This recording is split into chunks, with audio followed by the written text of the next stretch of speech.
Desafio para a vida inteira. Assim vive uma pessoa celíaca proibida de consumir glúten.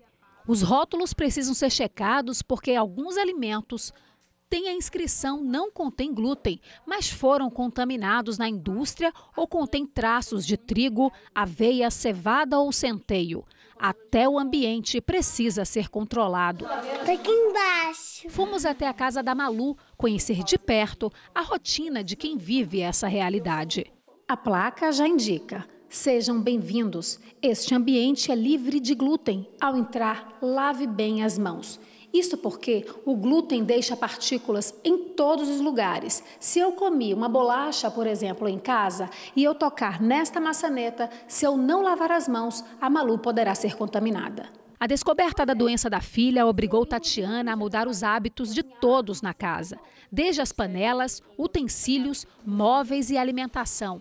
Tudo foi trocado. No começo a gente só tirou da alimentação dela, mas aí conversando com outras pessoas mais experientes, com a associação, a gente descobriu que o ambiente dentro de casa não pode ter glúten para não ter perigo de contaminar ela. A doença celíaca acomete 1% da população mundial.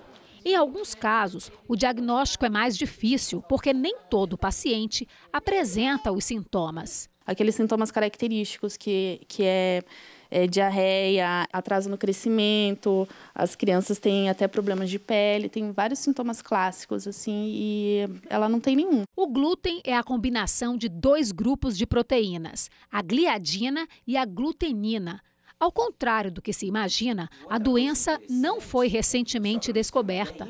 O primeiro registro é de 1888 e em 1950 foi associada à ingestão do glúten. O glúten, na verdade, é um composto, é uma fração das proteínas que existem em alguns cereais, como trigo, centeio e cevada. O indivíduo que tem uma predisposição genética, quando ele ingere esse grupo de proteínas, o glúten, esse glúten desencadeia uma resposta, chamada de resposta imune do organismo, que leva a uma inflamação do intestino. 3 fatores podem desencadear a doença. O genético: 30% da população brasileira tem predisposição genética, mas isso não quer dizer que irá desenvolvê-la.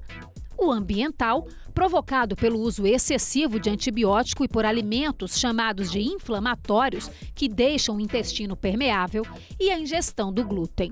O consumo dessa proteína para o paciente celíaco pode ter consequências graves. Distensão abdominal, diarreia, baixo ganho de peso. Na faixa etária pediátrica, essa criança pode apresentar um quadro de desnutrição.